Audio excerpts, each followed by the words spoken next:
India's ambitions to make the rupee a global currency has received a thumbs up from India's central bank chief. The Reserve Bank of India Governor Shaktikanta has pitched the rupee as a global currency at the World Economic Forum in Davos. He has argued that the dependence on one currency for global trade, a clear indicator to the US dollar, is a risk to the global economy.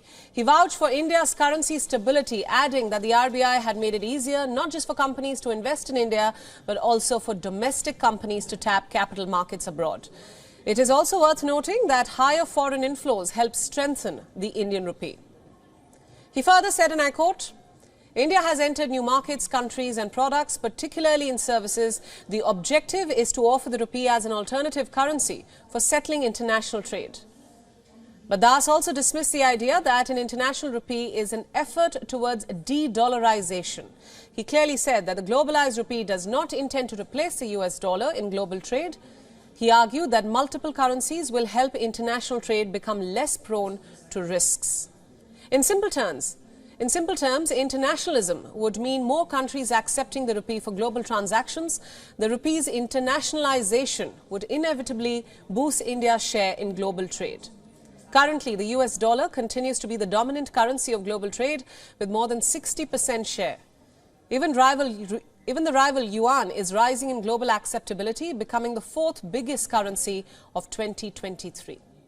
For the rupee to be a truly global currency, the RBI needs to make it fully convertible. That would help the easy inflow and outflow of the currency, making it viable for global traders.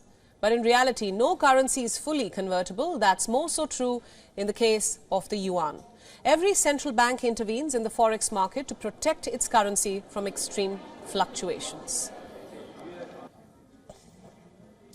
Now, to understand this statement and what it means in the global context, we are now being joined by Bank of Baroda's Chief Economist, Madan Sabnavis. Sir, thanks so much for joining us on WION World is One. Thank you. My first question, how feasible is the idea of the rupee as a currency for global trade?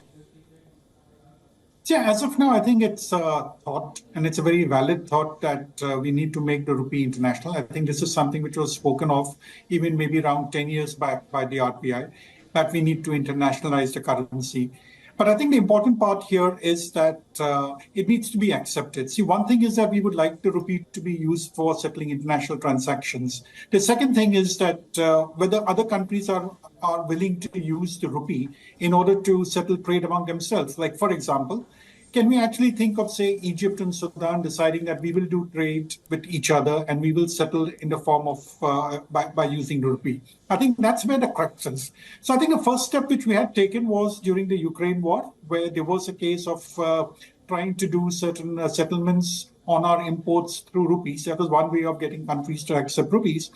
But I think things have gotten diluted since then. So I think a lot of effort will be put in, but definitely I think this is a thought worth pursuing.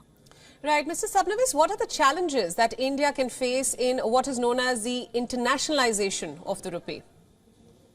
See, the biggest challenge which we have is one of acceptability. That's number one. Today, everybody accepts the dollar, and as you mentioned, 60% of foreign exchange transactions are in dollar, another 20% in the euro, and then we have the pound Indian having 5% each, followed by the yuan.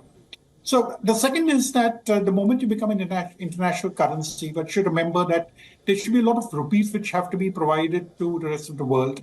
And that could lead to a bit of instability. Now, let me try and explain this particular thing. When the dollar becomes the anchor currency, we have an ironical situation where the US has to run large amount of deficits so that bonds are issued.